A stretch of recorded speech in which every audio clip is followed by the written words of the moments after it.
Hey, what's up guys? PJ Leblanc, bienvenue sur le podcast Maître de soi. Aujourd'hui, je reçois Maxime Turgeon, un ami, un entrepreneur et un coach d'affaires.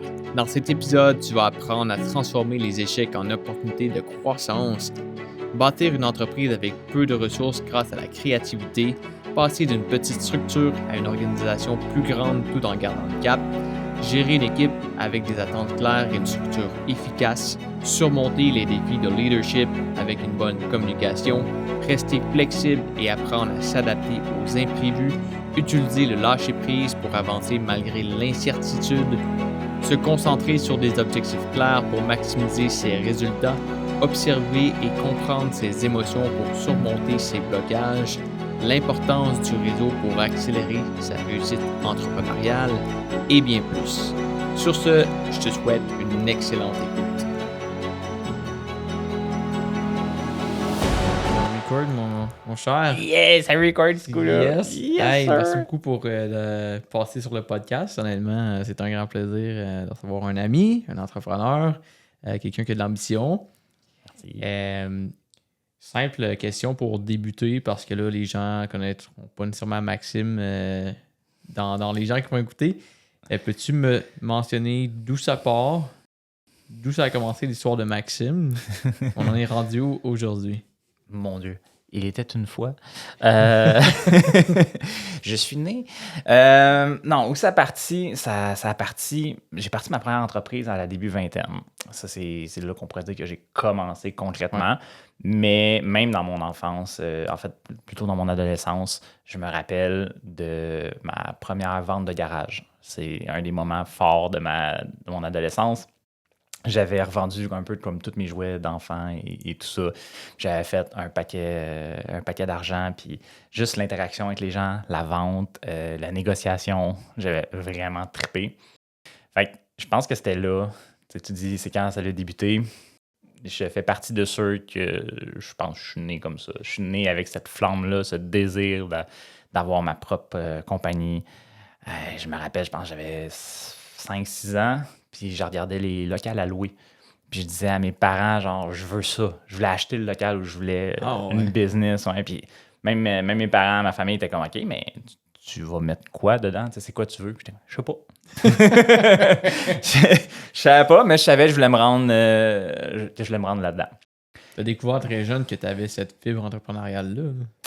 Ouais, en fait, je sais même pas si je l'ai découvert. Je pense que je m'en suis même pas rendu compte, en fait. C'est plus en vieillissant ou plus quand j'ai parti ma première entreprise que là, j'ai fait comme, hey, tu sais, I guess que je suis un entrepreneur. Tu sais, les gens me disaient que j'étais un entrepreneur. Fait que, ben, OK, tu sais, mais je m'étais pas label comme ça avant ma vingtaine, là. Mais c'était clairement là. Fait que, après ça, première entreprise, début vingtaine. C'était un centre de réparation que j'ai parti ça sur une table de cuisine avec un gros 500$ dans mon compte épargne, je m'en rappelle. Et que ce 500$-là, il a servi à pratiquement rien. Tu vois, je dis ça, tu sais, j'ai parti avec 500$. Finalement, je pense qu'il y avait 150$ là-dessus qui a été en carte d'affaires, un nouveau numéro de téléphone et un peu d'outils pour réparer les téléphones. Et par conséquent, le reste, je pense que c'était des outils que j'avais achetés que j'ai jamais utilisés, des outils trop spécialisés parce que je connaissais pas ça dans ce temps-là. Fait que, tu sais, des fois, la preuve que t'as pas besoin de grand-chose, là, c'était vraiment un exemple concret de ça. Là. Fait que, de réparer des téléphones sur la table, c'est devenu des centres de réparation. Un centre de réparation. Un centre de réparation est devenu des centres de réparation.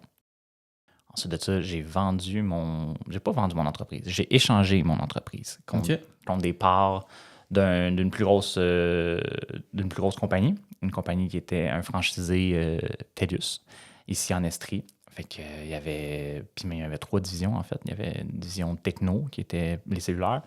Une division IT, qui était plus informatique et téléphonie IP. Puis il y avait une division... comment on appelle ça? Communication / site web, ce genre de choses-là. Fait que je suis rentré dans cette organisation-là. Il y avait à peu près, je pense, 90-95 employés au départ.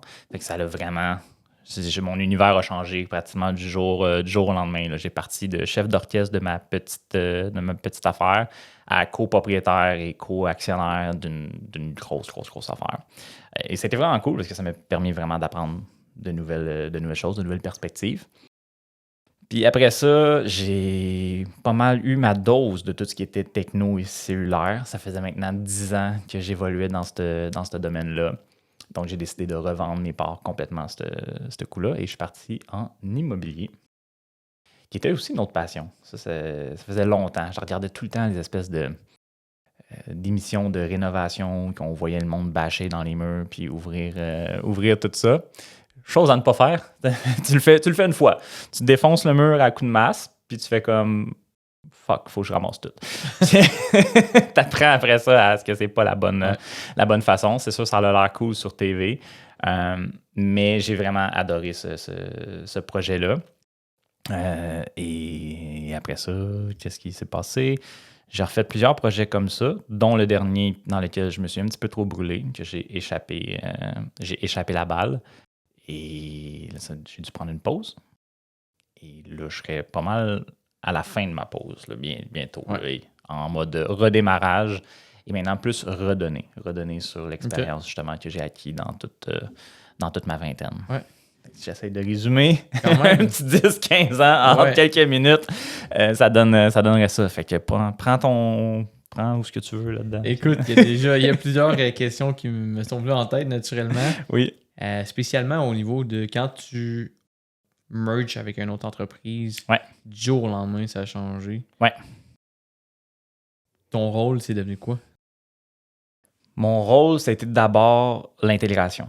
Parce que même au niveau financier, au niveau des systèmes, j'avais mon propre système POS pour faire fonctionner ma business. Il fallait que je l'adapte au nouveau système. J'avais ma façon d'acheter avec mes fournisseurs en Chine. Il a fallu qu'on adapte ça aussi. Je te dirais, le premier quasiment 6 mois, si c'est pas plus, c'était juste ça. C'était juste de figure out comment que ma business fonctionnait et la transitionner dans cette grande entreprise-là. T'sais. Et à travers ça, j'avais 2 rôles principaux. Le premier, c'était justement la gestion et des centres de réparation. Donc, te donner une idée, je pense que j'avais 3 centres de réparation quand on a fait le move. Oui. Et eux, ils avaient, je pense, 7 ou 8 magasins de télécom TELUS à travers toute l'Estrie. Et donc, là, ça a été d'inclure des centres de réparation dans chacun des magasins. Fait que là, c'était de former le staff. Oui, on a passé de 3 à 7 en l'espace d'un an et demi. T'sais. Ouais. Fait que puis ça aussi, ça a vraiment changé la nature de ma job parce que là, maintenant, je couvrais une énorme région. T'sais. Fait que là, c'était d'apprendre à faire ça à distance. D'apprendre à. First, on faisait venir les gens pour les former dans le magasin principal. Ouais. Et après ça, c'est de faire des suivis, faire des rencontres et faire des visites à des gens qui étaient à Gatineau, à des gens qui étaient à Belleuil, à Quaticook. Donc, c'était vraiment un nouveau monde là, pour ça. Là. OK, ça s'étendait quand même jusque-là. Oui. Fait que c'était quand même... c'était quelque chose. Là, puis c'était quelque chose parce que je ne pouvais pas y aller tout le temps. Puis là, mettons, quelqu'un t'appelle puis fait comme « Hey, j'ai un problème. » Avant, c'était ici, c'était à côté. C'est comme « OK, je vais t'aider. Je vais regarder par-dessus ton épaule puis je vais voir qu'est-ce qui se passe. » Puis là, c'était par téléphone. Fait que ça aussi, ça a été une grosse adaptation. Puis l'autre rôle que j'avais, c'était au niveau des accessoires.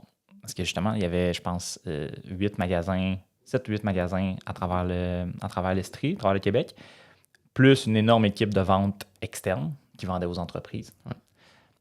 Donc, ils en vendaient des téléphones. Ils vendaient déjà des accessoires et ça a été d'inclure des nouveaux accessoires provenant directement de Chine. Parce que d'autres, la façon qu'ils fonctionnaient, ils achetaient d'un fournisseur canadien. Il y avait comme un middleman entre les fournisseurs en Chine directement et eux, qui évidemment se prenaient une cote. Puis moi, malgré ma petit volume, j'avais réussi à avoir des deals et des façons de faire pour commander directement des fournisseurs. Donc là, ça a été aussi de mettre en place ce processus-là parce qu'on sauvait...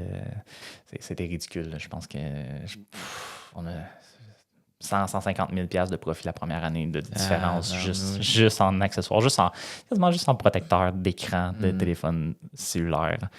On a passé d'un cost autour de, je pense, 4, 5, 6 piastres l'unité à genre 75 cents une pièce.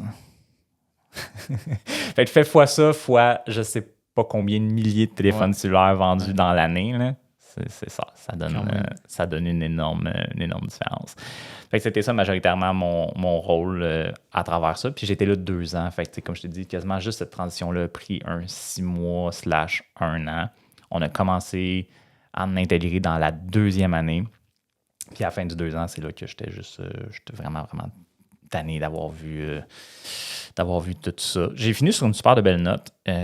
J'ai intégré, comment ça s'appelait? Les centres de services Apple. On est devenu un centre autorisé Apple ici à Sherbrooke. Ça, je trouve ça vraiment, vraiment cool. Parce qu'il faut comprendre que dans la réparation de téléphones cellulaires, tu étais un peu l'ennemi des manufacturiers. Parce qu'eux autres, ils voulaient que les gens achètent des nouveaux téléphones. Mm-hmm. Et que s'ils voulaient les réparer, c'était eux qui décidaient c'était quoi qu'ils réparaient, puis ils voulaient faire le profit de cet argent-là. Donc, en général, ils mettaient des limitations, ils mettaient quasiment des booby traps dans les téléphones pour que quand tu les répares, que tu fasses des niaiseries. Ouais, c'était à ce point-là pour contrôler leur truc. Ouais. Il y a tout le temps eu un peu une guerre entre les réparateurs non autorisés puis les manufacturiers, puis l'approvisionnement des pièces aussi, c'était quand même compliqué. Et j'avais toujours entrevu éventuellement un espèce de centre de réparation, ou plutôt même un shop, un one-stop shop, qu'on pourrait dire. Un one-shop shop. Un one-stop shop. OK. Ouais, c'est ça. Explique-moi ça. Ouais, c'est ça. Le but, c'était de devenir comme la référence pour les téléphones cellulaires, c'est-à-dire que tu pouvais acheter du neuf, tu pouvais acheter du use, tu pouvais faire réparer via des garanties, tu pouvais faire réparer via hors garantie. Parce qu'en fait, mettons, les téléphones cellulaires viennent avec une garantie en général de 12 mois, sauf si tu l'échappes ou si tu le brises. Fait que si tu avais un problème en dedans de 12 mois, il fallait que tu passes via des centres de réparation autorisés par les manufacturiers. Et c'est ça que j'ai réussi à faire à la fin, c'est de devenir un centre de réparation autorisé par Apple pour les réparations des produits Apple sous garantie. Fait qu'on faisait tout. Tu pouvais acheter du neuf, tu pouvais acheter un téléphone usagé qui avait été refurb, tu pouvais réparer ton téléphone cellulaire sous garantie, puis tu pouvais réparer ton téléphone cellulaire hors garantie. Fait que peu importe ton besoin avec ton téléphone cellulaire, tu venais chez nous, puis t'étais... Il n'y avait rien qu'on ne pouvait pas faire. Là. Exact. Tu ne pouvais pas aller dans un autre magasin pour quoi que ce soit. Tout ce que tu voulais pour ça, c'était là. Voilà. Dans cette transition-là, quel impact ou comment tu as réussi à gérer cette nouvelle charge de travail-là ou ces changements-là? Pas super bien. J'étais une personne anxieuse. Fait que c'est sûr que ça a été quand même très rough. Parce qu'en plus, j'ai tendance à me mettre beaucoup de pression. Et là, c'était la première fois que j'avais un dû envers quelqu'un d'autre. Okay, ouais. J'étais toujours maître à bord. Fait que si je me plantais, c'était de moi à moi-même. Mm-hmm. Fait que la première année, ça a été quand même rough psychologiquement de comme avoir cette pression-là. D'un, c'était totalement nouveau pour moi d'intégrer une business à une business.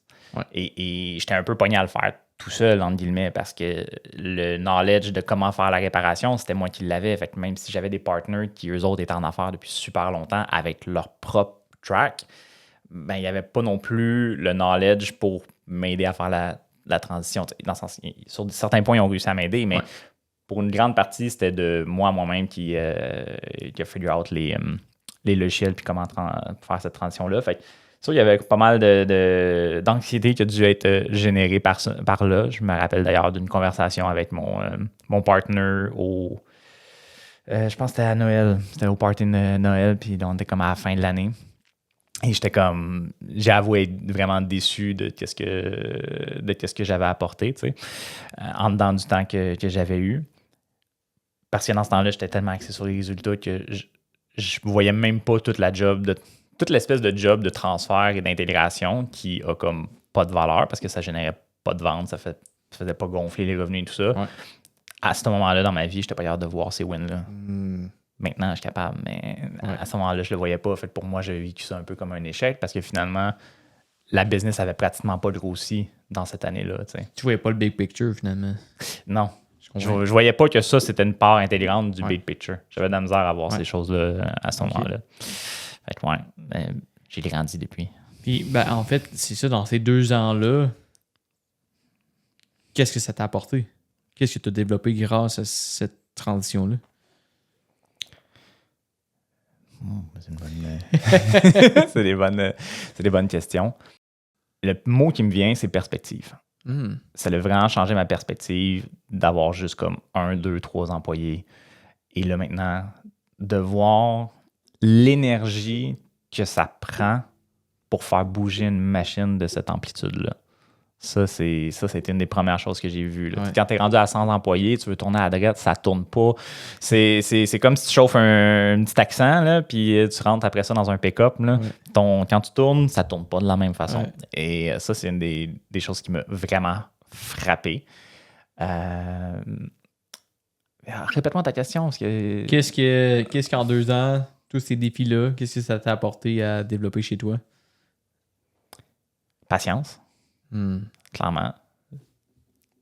Parce que justement, je ne peux plus tourner comme que je voulais aussi rapidement. Je ne peux pas prendre des décisions tout seul. Maintenant, il y avait des processus, il y avait des rencontres, il y avait des meetings, il y avait des échanges. Et je pense qu'à ce moment-là, je ne voyais pas à 100% le bénéfice de tout ça. Encore une fois, parce que je voulais trop les résultats. J'avais l'impression même que ça me freinait. Avec le recul, je suis capable de faire comme « Ah, mais tu sais, j'aurais dû mieux utiliser les forces et faiblesses de cet entourage-là. » Fait que patience, clairement que ça m'a amené à voir que ton objectif, justement, n'est plus sur 1 an quand tu es rendu à cette grosseur-là. C'est un objectif qui va minimalement sur du 1, 2, 3, 4, 5 ans facile, parce que de mettre quelque chose en place prend énormément d'énergie, prend énormément de temps avant de voir les résultats. Fait que tu peux plus viser des retours sur investissement en quelques semaines, quelques mois. Quand moi, mettons, j'étais de mon côté, puis je faisais une publicité, je regardais ça sur 1 mois, puis j'étais comme, OK, je vais avoir un retour sur investissement, je fais l'investissement, puis je check s'il y a les résultats. J'avais moins cette latitude-là, parce que justement, il y a trop de pièces dans le puzzle.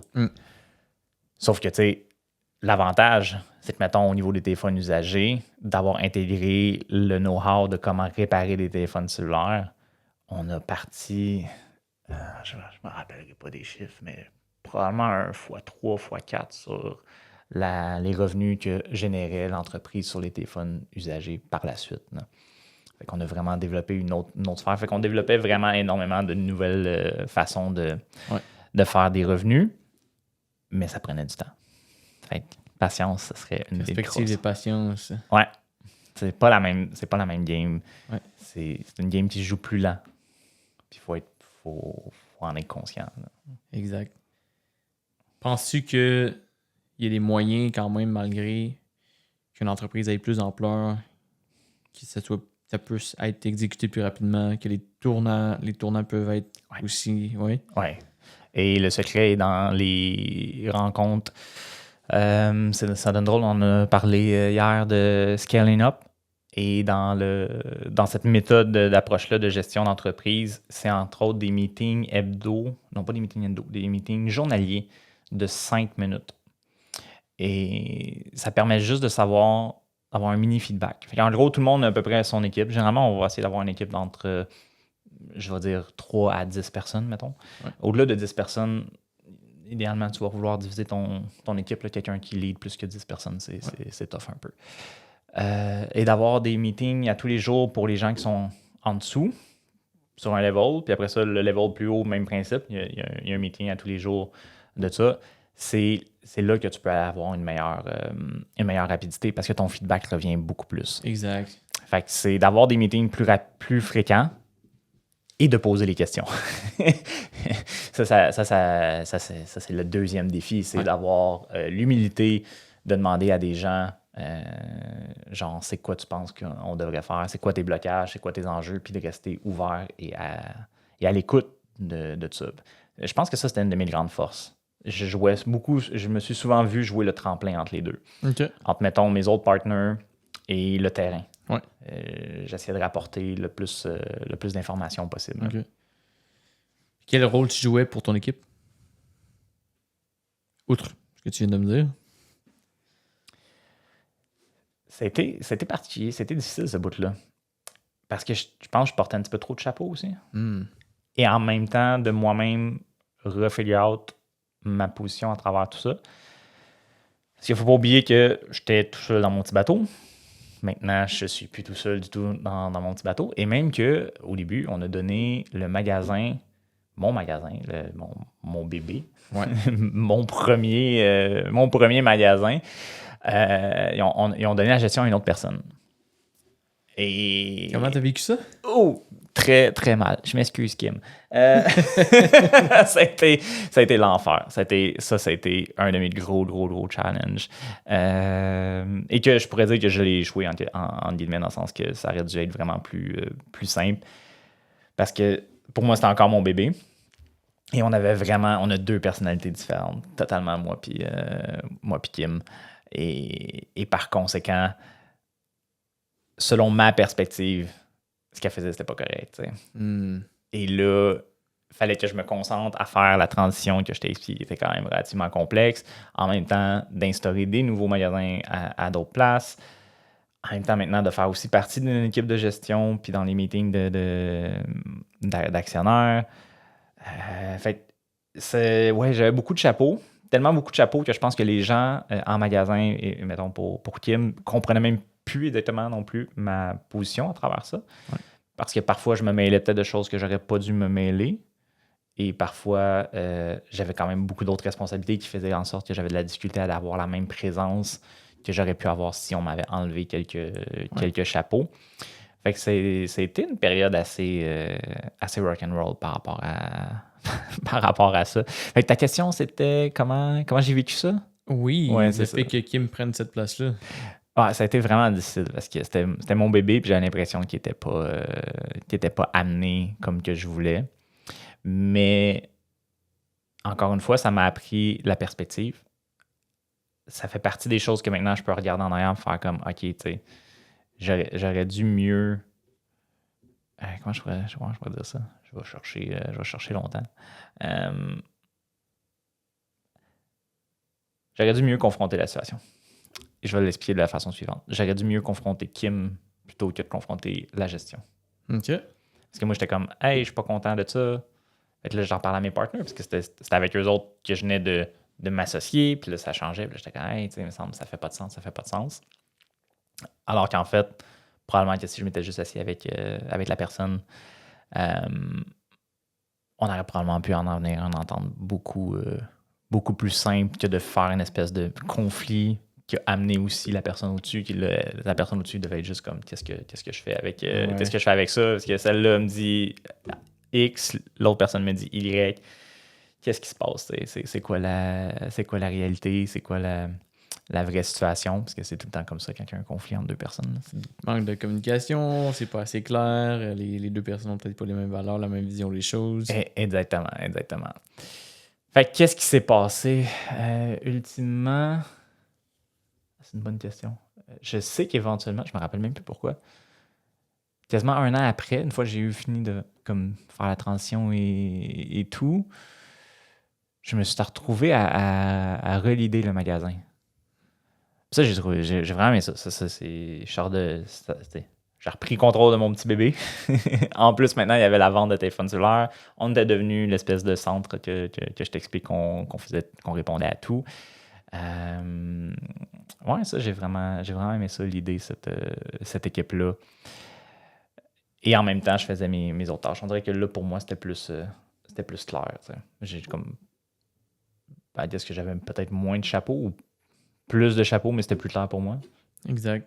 C'est une bonne question. Je n'arrive même pas à savoir dans lequel des deux cases que je me catégorise, mais clairement que là, pour moi, c'était plus facile d'avoir une certaine présence dans le magasin avec l'équipe que, mettons, avant, qu'il y avait quelqu'un d'autre, puis là, genre, I guess que les gens ne savaient pas non plus qui devait écouter. C'est tout le temps. Faut pas que ça soit nébuleux. Ouais. Puis ça l'était. OK. Leçon apprise pour moi. Ouais. On va faire un retour en arrière un peu. Ouais. Durant le moment que tu as bâti cette entreprise-là, naturellement, tu as probablement eu à développer certains skills, certaines habitudes, aptitudes aussi. Selon toi, si tu pouvais me donner 3 aptitudes, habitudes, skills, peu importe, que tu as eu à développer qui ont été les plus importants, ce serait quoi?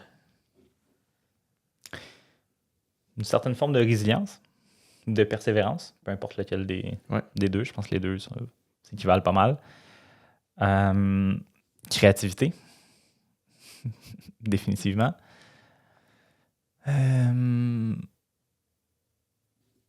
Leadership. Je pense que ce serait les 3 skills, les 3 attitudes que j'ai particulièrement développées et qui m'ont super bien servi. J'imagine que ça va falloir que j'élabore ça. Ça ressemble à quoi, en fait, développer une résilience? C'est l'apprentissage que tu peux te planter, que des fois ça peut pincer, que ça peut faire mal, que tu peux avoir l'impression que tu as fait des erreurs monumentales. Et pourtant, de te donner le temps et de persévérer dans le contexte pour te rendre compte finalement que c'était vraiment pas si pire que ça. Puis que, à l'inverse, tu te retrouves même à faire beaucoup plus que qu'est-ce que l'erreur t'avait potentiellement coûté. T'sais. Exemple, littéralement, monétairement, de faire un investissement de publicité que tu penses qui est vraiment bon.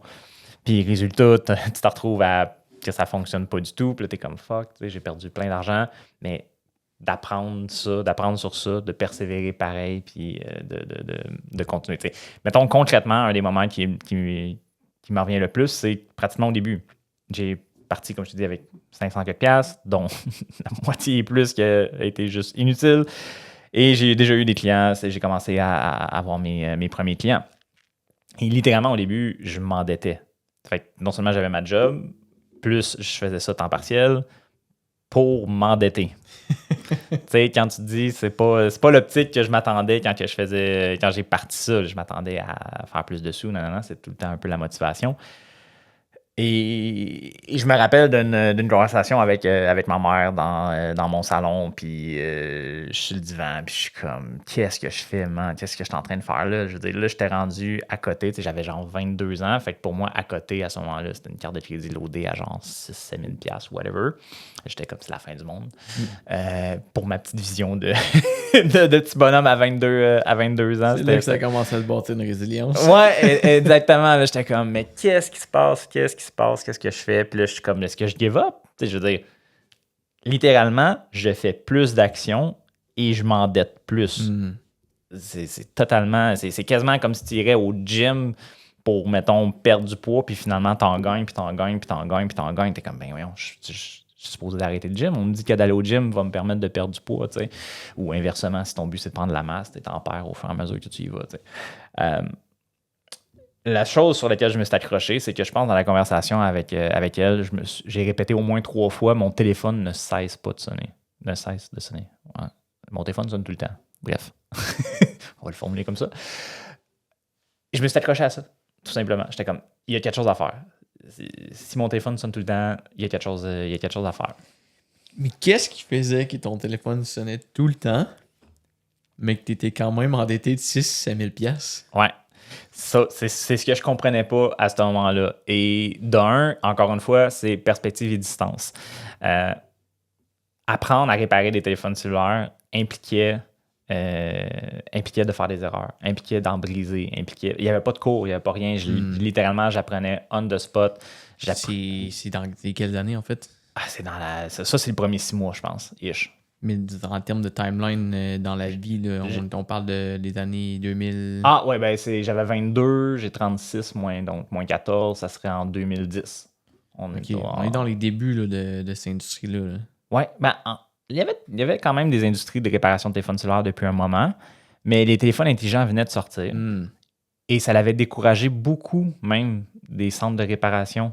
Ceux qui réparaient les petits téléphones flip, quand ils sont tombés sur les téléphones intelligents qui étaient plus compliqués, qui avaient, comme je te dis, des booby traps quasiment pour nous empêcher de les réparer, il y en a beaucoup qui ont fait juste comme on arrête, c'est trop compliqué. T'sais. Moi, je suis arrivé là. Fait que je pouvais juste imaginer que ça allait aller mieux, tu sais. Je savais pas que ça avait été facile avant, tu sais. Fait que moi, j'étais arrivé là-dedans, dans ce Far West-là, qui avait aucunement d'informations. Dans ce temps-là, YouTube existait, mais il y avait pratiquement pas rien sur YouTube et encore moins sur la réparation de téléphones cellulaires. Quelques vidéos ici et là. Donc, tout ça, j'ai dû l'apprendre par essai et erreur. Et erreur égale ça coûte quelque chose. Ça coûtait parfois des pièces, parfois ça coûtait un téléphone au complet. Puis j'ai toujours voulu que mes clients soient 100% satisfaits et qu'il n'y ait pas de conséquences à mes apprentissages et à mes erreurs. Donc, s'il fallait que je repaye un téléphone à 600$ pour essayer d'avoir fait 60$, ben, je venais de tomber 540$ dans le négatif. Là. Fait que ça prend pas de temps que tu peux loader une carte de crédit à 6000$ quand il t'arrive des bad luck de ce genre-là. Fait que pour répondre à ta question, comment j'en suis arrivé là, c'était généralement des scénarios comme ça qui se sont produits. C'est des erreurs qui étaient des expériences d'apprentissage pour te former finalement. Ouais. C'est comme si ça t'avait coûté presque 10 000 pour te former, pour un métier qu'après ça, allait te rapporter beaucoup plus. Oui, chose que je voyais pas sur le coup, par exemple. C'est quand tu es dedans, quand tu es dedans et tu as la maturité et tu as la perspective, oui. Maintenant, quand il m'arrive des situations plus difficiles, je suis capable de faire comme Max, tu sais. Souviens-toi de quand tu avais justement 22 ans puis que tu étais sur ton divan en train d'appeler ta mère. Il existe le après, tu sais, mais là, c'était une de mes premières expériences de ce genre-là. Et je ne savais pas que ça allait finir par flipper. Et qu'est-ce que ça vient de donner comme leçon, cette bout d'expérience-là, en fait, que qu'on pourrait transposer pour les gens qui écoutent? Parce que ce que j'entends, en fait, c'est que t'en avais aucune idée. Non. T'aurais pu abandonner. Oui, ça a passé proche, ouais. Mais là, en date d'aujourd'hui, tu comprends que avec le pas de recul, avec les connaissances que tu as, la perspective que tu as, c'est quasiment un passage qui est semi-obligé si tu veux te rendre à un certain stade, si vraiment tu as une envie, un désir de faire quelque chose. Oui. Ben, c'est un passage obligé. Selon moi, tu ne peux pas vraiment atteindre aucune forme de réussite sans avoir eu une certaine forme d'échec. Encore une fois, mettons l'exemple d'aller au gym. Techniquement, c'est comme d'aller échouer. T'sais. Chaque fois que tu vas jusqu'à ta dernière répétition, logiquement, tu es supposé te rendre, puis que la dernière, tu es à peine supposé être capable de la faire. Même que dans l'idéal, il faudrait que tu te rendes à l'étape où la dernière, tu ne fais pas. Selon moi, en tout cas, c'est ma façon de voir ça. Fait que tu t'en vas échouer. Tu étais supposé te rendre à 10 reps, tu en as fait 9, tu as échoué. T'sais. Tu veux gagner de la matriculaire, tu veux grandir de ça, tu te rends jusqu'à l'échec. Et voilà. Et là, tu grandis. Et voilà. Fait que n'importe quelle forme de réussite, de succès vient avec son lot d'échecs. Puis après coup, j'ai lu davantage sur les histoires de d'autres entrepreneurs. Particulièrement celle de l'entrepreneur Dyson, les aspirateurs. Oui. Moi, j'adore son histoire. Savais-tu qu'il a fait 600 quelques... Voyons, comment on appelle ça? Pas des brevets, l'autre chose qu'on fait avant, les plans. Prototypes? Oui, exactement. 600 quelques prototypes avant d'arriver. Ouais. Ça lui a pris 5 ans. Ouais. 5 ans sans travailler, en vivant sur le salaire de sa femme qui était professeure dans les années 70, man. C'est pas easy peasy. Là. Il faut vraiment avoir une idée en tête et qu'on y tienne et que c'est notre rêve pour mettre 5 ans. 5 ans, 600 prototypes. Ouais. Ouais. Puis le pire, c'est quand il a réussi à avoir son premier prototype fonctionnel, il a repogné un mur. Personne ne voulait son idée. Ouch. Là, ça fait 5 ans que tu fais ça. Puis tu t'en vas voir toutes les compagnies potentielles. Je pense que c'est GE ou ce genre de compagnies-là dans le temps. Puis ils disent toutes non, ça ne nous intéresse pas. Ils rient quasiment de lui. Puis c'est pour ça que j'aime vraiment, vraiment son histoire parce que ça nous apprend 2 choses. Ça nous apprend que ça prend énormément de persévérance. En fait, ça nous apprend 3 choses pour être plus exact. Persévérance, l'environnement, parce que sa femme il sait très bien, il l'a dit à plusieurs reprises dans des entrevues que sans sa femme, il n'aurait jamais réussi. T'sais. Fait que c'est son entourage, le fait qu'elle le supporté, parce que ça devait pas être facile pour madame non plus. Là. Après 3 ans, 4 ans, que ton mari est sans emploi, qui est enfermé dans le sous-sol en train d'essayer de faire un aspirateur. T'as besoin de l'aimer. besoin de l'aimer, t'as besoin d'avoir confiance en lui, s'il vous plaît. Là, fait que ça, clairement. Et la troisième, c'est qui tu connais. Parce qu'en fait, Dyson est Dyson aujourd'hui parce que son premier patron, qui était propriétaire d'une entreprise, ils sont devenus amis. Et il a été le voir à la fin, en dernier recours. Et c'est lui qui a injecté les premiers fonds pour réussir à faire un peu le prototype puis à faire des petits essais. Et c'est ça qui a amené les résultats. Et Dyson, comme on connaît aujourd'hui. Là, fait que pour moi, c'est 3 leçons. C'est persévérance, entourage et qui tu connais. Tes contacts. Tes contacts vont vraiment avoir une super incidence sur le potentiel de tes idées. Parce que tu enlèves un de ces 3-là, puis Dyson n'existe pas. Il aurait beau avoir eu la meilleure persévérance ever.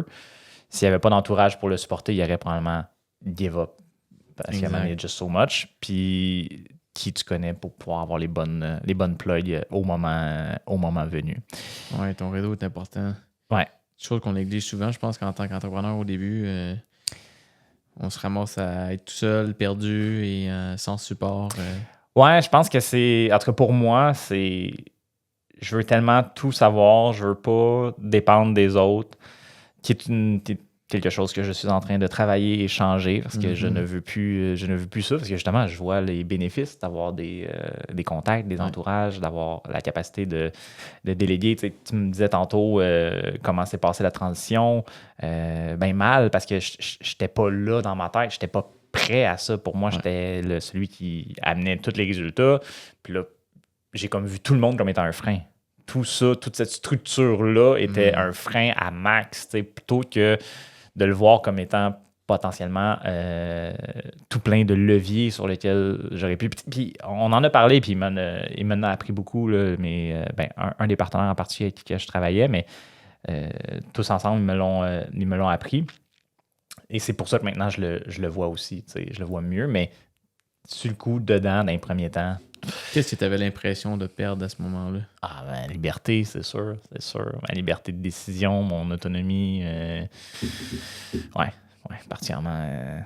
Ma capacité de prendre des décisions comme on the spot, on the go. Ouais. Fun fact, mon meilleur chum qui a travaillé dans ma business pendant des années, c'est lui qui a pris le relais quand j'ai revendu mes actions. C'est lui qui a pris mon poste. OK. C'était lui qui connaît, c'était mon bras droit. Fait que j'avais montré pas mal tous les trucs. Et comment il m'expliquait ça?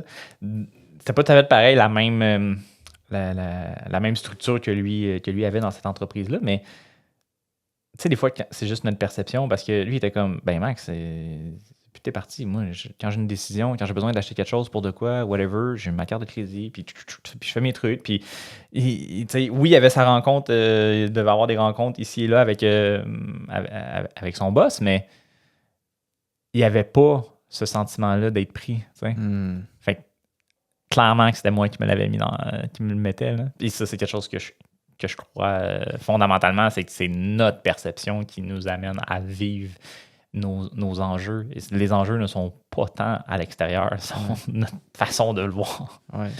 En même temps, il n'arrivait pas dans la même place que toi non plus. Non. Fait que c'est sûr que... Mais tu sais, c'est normal, là aussi, je veux dire. Tu as bâti quelque chose pendant plusieurs années, puis soudainement, ça change là, du jour au lendemain. Là.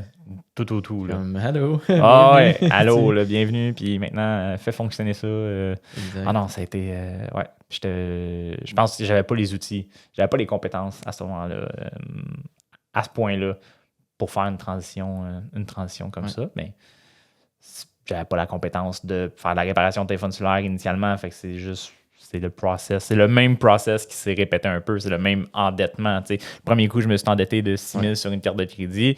Dans l'autre coup, il n'y avait pas un endettement monétaire, mais il y avait un 6 mois de comme what the fuck is going on, puis de comme comment que sur quel pied je danse, puis sur quoi je focus, sur quoi je devrais pas focuser.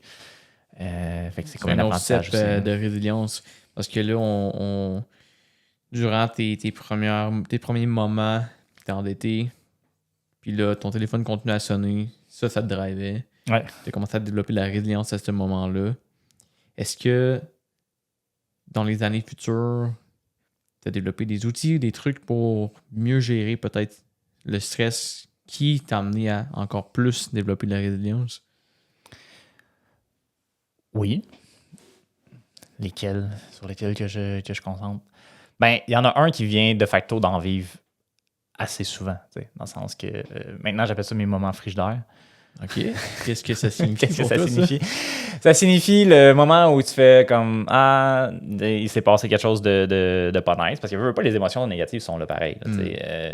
C'est juste le montant change, puis l'émotion est la même, dans le sens qu'au début, c'était de m'endetter sur quelques milliers de dollars sur une carte de crédit.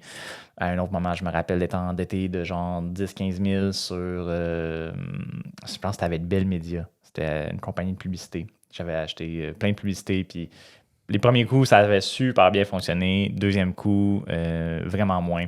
Et par conséquent, ça avait fait j'avais un solde, puis là, j'étais comme, qu'est-ce que je vais faire avec ça? Puis à un moment donné, c'était dans un projet immobilier, ça devait être 70. Le montant change parce que l'ampleur du projet change. Mais l'émotion reste la même. C'est là. Je sais pas trop comment le dire d'autre que shit, dans le sens shit, qu'est-ce qui se passe, t'sais. Puis j'appelle les moments frigidaires parce que initialement, les premières fois que ça m'est arrivé, je sais pas pourquoi, j'avais le réflexe de comme juste m'asseoir devant le frigidaire, m'accoter à la tête pour que ça soit froid. Ça faisait juste comme du bien. Ouais. Puis là, j'étais juste comme, j'étais là, j'étais assis, j'étais comme avec mon émotion de fuck, je suis con, juste la vivre, là, parce que t'as pas le choix. Ouais. Puis après ça, ben, tu fais comme, bon, ben, c'est quoi, what's next? Là, je peux pas rester assis, là, tu sais. Et maintenant, j'ai plus besoin tant de m'asseoir devant le frigidaire. Tu t'assis dans le frigidaire. C'est ça, c'est le besoin d'encore plus froid. Non, c'est ça, c'est qu'en fait, maintenant, je suis comme, c'est vrai, tu sais, c'est pas grave. Parce qu'il y a d'autres, tu sais. Je sais qu'il va y avoir un après, tu sais. Ouais. J'ai fini par associer l'émotion négative à c'est temporaire, tu sais. Parce que ça l'est tout le temps. Là, en général, quand tu fais des moves, des investissements, tu avais quand même une idée en tête. Là, fait que je dis pas, j'encourage pas quelqu'un à loader sa carte de crédit puis aller mettre ça sur le noir ou sur le rouge au casino. C'est pas. Puis après ça, d'être comme ça va bien aller. Je sais quoi faire après le podcast. C'est ça. Fait que c'est pas ça. C'est plus d'avoir la confiance que tu vas figure out la situation. Fait que, donc, c'est ta formule, ta question, me semble, tu me dis c'était quoi les outils. Il y en a un, c'est simplement comme la confiance. De ce que je comprends avec ta méthode frigidaire, c'est que tu crées de l'espace, en fait. Ouais. Première chose, ouais. Juste vivre ton émotion, vivre l'émotion, puis après ça, comme tu vas pouvoir passer à l'autre étape, puis d'avoir la confiance que ça va bien aller. Sinon, les autres... l'autre outil, j'ai de la misère à l'expliquer, mais c'est vraiment juste une espèce de lâcher prise aussi sur le comment que ce parachute-là peut ouvrir. T'sais. Puis plus j'ai lâché prise, plus souvent le parachute arrive vite. Je sais pas comment l'expliquer, là. Mais... Lâcher prise était un sujet bien connu, mais les gens sont un peu confus sur comment faire ça. Puis ultimement, c'est pas une chose que tu fais. Donc, mais ils sont quand même... Ouais, mais OK, mais genre... La meilleure façon que je peux l'expliquer avec une histoire d'ailleurs. En fait, la meilleure façon de voir le lâcher prise, c'est d'avoir un peu la foi. On va dire comme ça, parce que tu peux pas lâcher prise si tu n'as pas une certaine croyance, un certain espoir, une certaine foi en ce que ça y aille bien. Sinon, tu ne lâcheras jamais le morceau. C'est juste d'avoir la confiance, la foi que quand tu vas lâcher, tu vas être capable de t'arpogner. Exact. Et donc, ce moment-là, c'est la foi, whatever comment tu veux l'appeler, qui te permet de faire ça. concrètement, il existe une étude qui a été faite pour comme démontrer la force de la foi et de l'espoir. Je trouve ça vraiment intéressant. L'étude est un peu sketch et dark, mais d'ailleurs, je pense qu'elle a été arrêtée parce que c'était un peu intense, mais c'est dans les années 40, 60, entre 40 et 60, là, je sais, c'est vraiment un gros laps de temps, mais c'est pas hier que ça s'est fait. Ouais. Fait que la personne, elle veut faire l'étude, fait qu'elle a pris un bocal d'eau et elle a pris une souris. Puis elle a droppé la souris dans le bocal d'eau. Et là, la souris, elle essaie de sortir, elle fait le tour, trouve pas de solution. Puis lui, il a parti un timer pour voir le temps. Puis éventuellement, la souris, elle tombe au milieu, puis elle se noie. Là, il enlève la souris, il arrête le timer, il enlève la souris. Fait que là, ça lui donne un temps. Mettons, c'est 4 minutes que. Ouais. Après 4 minutes, la souris s'est noyée. Prendre une deuxième souris, met la souris dans le bocal, puis là, part le timer à l'envers. Donc, si c'était 4 minutes, commence à descendre. Ouais. Même principe, la souris, elle essaie de sortir, fait le tour du bocal, essaie de trouver des solutions. Et à peu près 30 secondes avant la fin du timer, il sort la souris, il assèche, il la donne un petit temps de repos, et il remet son timer à 0, et il remet la souris dans l'eau. Et ce coup-là, la souris t'offre 3 fois le temps avant de se noyer. Qu'est-ce que ça veut dire? Exact. C'est quoi la morale? Exactement. La première souris ne s'est pas noyée parce qu'elle manquait de force. Elle s'est noyée parce qu'elle n'a plus d'espoir. Elle a juste give up. Parce qu'elle avait encore 3 fois l'énergie. La deuxième souris, elle a toffé 3 fois le temps parce qu'elle était comme, il y a quelqu'un qui va venir me sauver, il y a quelqu'un qui va venir me sauver, il y a quelqu'un qui va venir me sauver, il y a quelqu'un qui va venir me sauver, il y a quelqu'un qui va venir me sauver, il y a quelqu'un qui va venir me sauver. Il existe une solution quelque part. Même si je la vois pas, même si toutes les surfaces sont glissantes, tantôt il est arrivé quelque chose, on m'a sauvé. Par conséquent, keep it up. Donc, imagine ce que tu es capable d'accomplir dans la vie si demain matin, tu as 3 moteurs de propulsion à la place d'1. Mais en fait, tu l'as, tu sais. C'est ta foi, ta croyance, ta confiance en ta capacité, en la capacité de la vie à venir te sauver, te chercher. Si tu as ça, tu as 3 moteurs versus quelqu'un qui ne l'a pas. J'adore. C'est très intéressant. J'ai vraiment aimé cette histoire-là quand je l'ai. C'est même pas une histoire, c'est littéralement une étude. Puis, by the way, c'est pas 2 souris, là, c'est genre plusieurs souris qui crèvent. Il fait un barème, puis les autres et tout. Là, c'est pas. Sinon, ça aurait été comme ben voilà. Voilà l'étude, voilà, guys. Non, c'est vraiment, ça a été fait. Puis, je pense que ça a été arrêté aussi, ou du moins. Ça n'a pas été refait parce que les gens n'aiment pas tant qu'on tue un paquet de souris pour en arriver à des conclusions. Mais c'est triste un peu, là. C'est très, très triste. Puis, tu sais, j'encourage pas ça, sauf que ça a été fait et je trouve la leçon vraiment, vraiment intéressante. Et c'est ça un peu que j'essaie d'expliquer. Tu sais, c'est qu'au fur et à mesure que j'ai pris des petits risques, puis que quelque chose est venu me sauver, puis en fait, c'était pas quelque chose, c'était moi-même qui figure out la solution. Je pourrais même en amener une plus concrète pour le bout où je me suis endetté de 6 000 $. Au fur et à mesure que ça arrive, tu finis par avoir justement une foi encore plus forte et encore plus de capacité. Ouais. Puis le montant passe de 6 000 à 15 000 à 75 000 d'endettement. Et par conséquent, les retours aussi sont plus intéressants. Ça vient avec. Là. C'est comme si cette foi-là te permettait de changer ton état d'esprit et de voir les opportunités pour réussir à passer au travers de la situation. Alors que si tu fais juste accrocher sur « Ah non, je suis endetté, je vais être dans la merde, il va falloir que je fasse faillite. » Là, t'es comme si tu vois juste ça, tu vas juste voir ça, mais là, comme tu dis, tu lâches la corde, comment il va se passer autre chose. What else, tu sais? Et voilà. Si tu crées l'espace en vivant tes émotions, puis tu restes convaincu qu'il y a un parachute et que tu restes ouvert à le voir et à le recevoir. Il y en a, je sais pas combien d'exemples que j'ai là, des prêts qui m'ont été accordés à des moments où que je comprends pas comment ils m'ont été accordés. Pour ensuite, ça c'est drôle aussi, des moments où on m'a accordé des prêts que j'étais comme, ça avait pas le choix, c'était soit ça ou ça tout pétait, puis ça l'a passé, aucune idée pourquoi.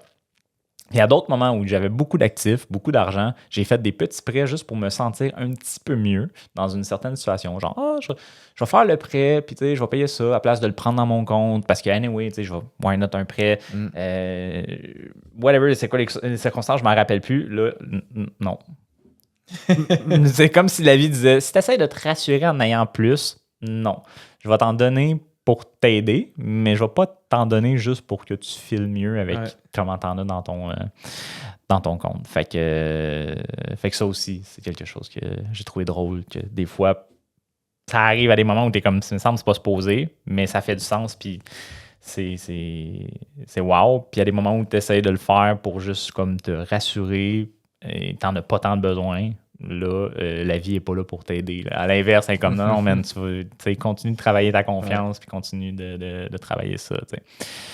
Puis sinon, pour la perspective de voir les opportunités, je t'avais-tu raconté mon histoire sur les scooters? Ah ben c'est ça que j'ai compté au Toastmaster. Of course. En fait, tu m'as conté 2 histoires de scooters, mais... 2? Ouais, il me semble que c'est... Oui. Écoute, c'est quoi l'autre? Il y a eu l'histoire de... que tu n'étais pas très à l'aise avec les scooters, puis là... en fait, je sais laquelle tu parles maintenant avec ta perspective, où est-ce que là, tu voyais juste des gars qui chauffaient des scooters avec leur blonde en arrière, puis quelqu'un qui t'a lâché prise sur ça, ben là, tu voyais juste des filles qui chauffaient avec les gars en arrière, puis t'es comme, what the fuck? Ouais. On la résume-tu pour... Écoute, résume-moi là, raconte-moi là, les gens vont adorer. Là. Parfait.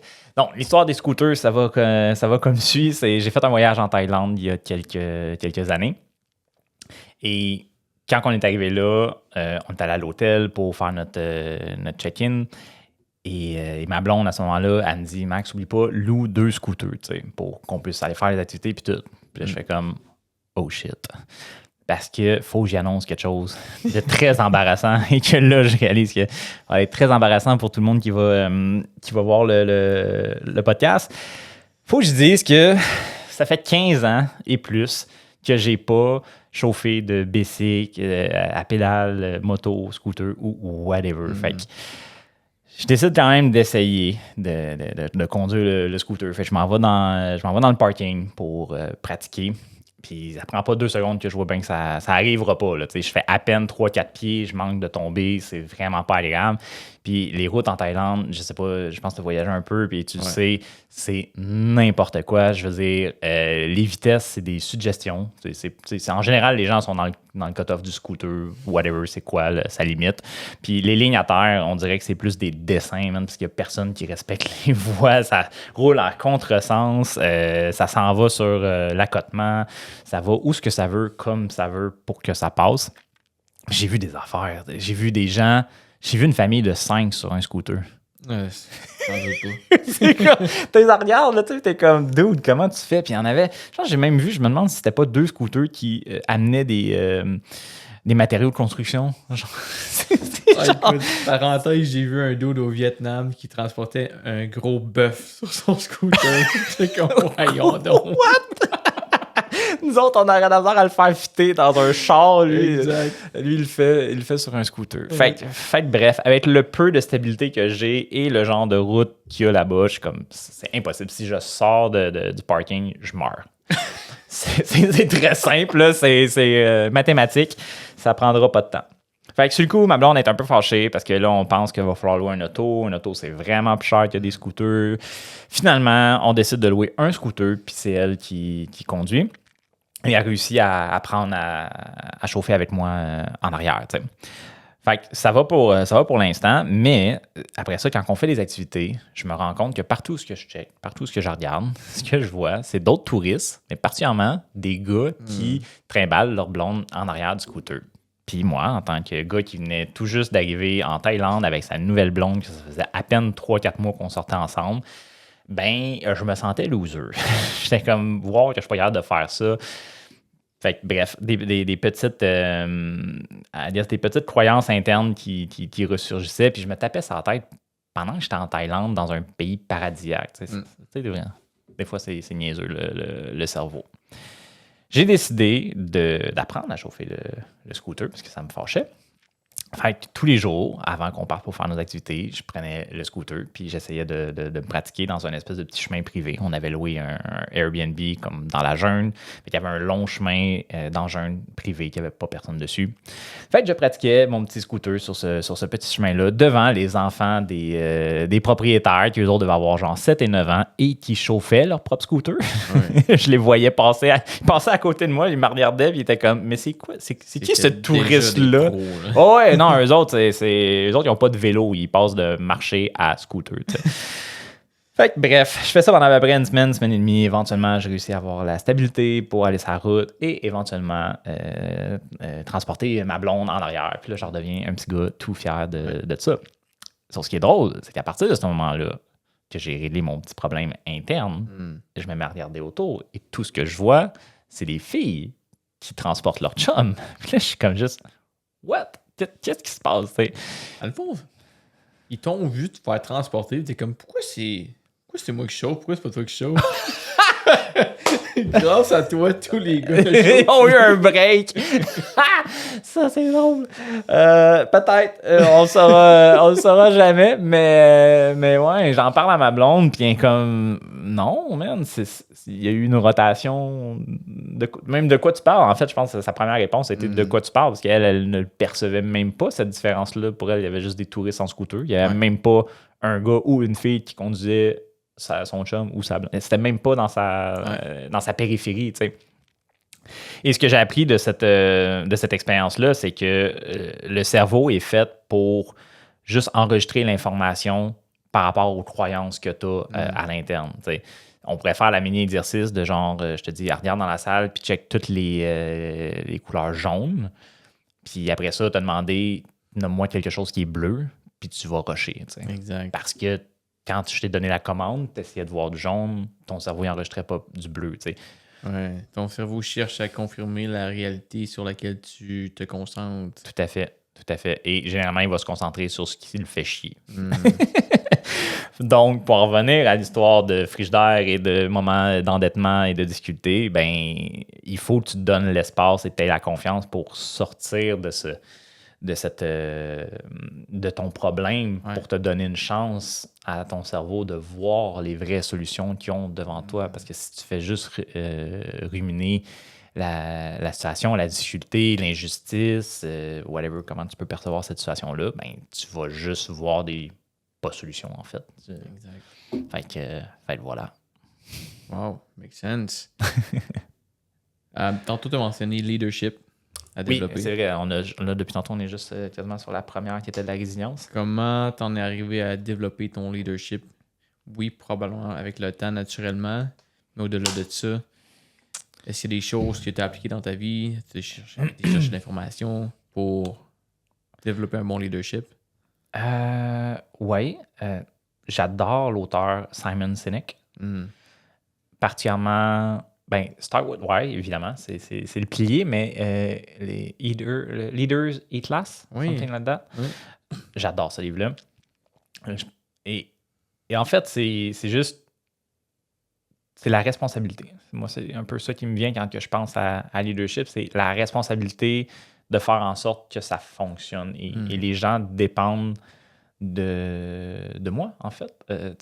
Mettons, à travers mes centres de réparation avant la transition, ben, j'avais des techniciens, puis j'avais des employés, et je trouvais ça vraiment cool de leur offrir cet environnement de travail, puis je voulais qu'ils soient contents, à l'aise, puis qu'ils aiment venir travailler. J'ai eu des jobs où que j'ai adoré aller travailler, j'ai eu des jobs où que j'ai détesté aller travailler.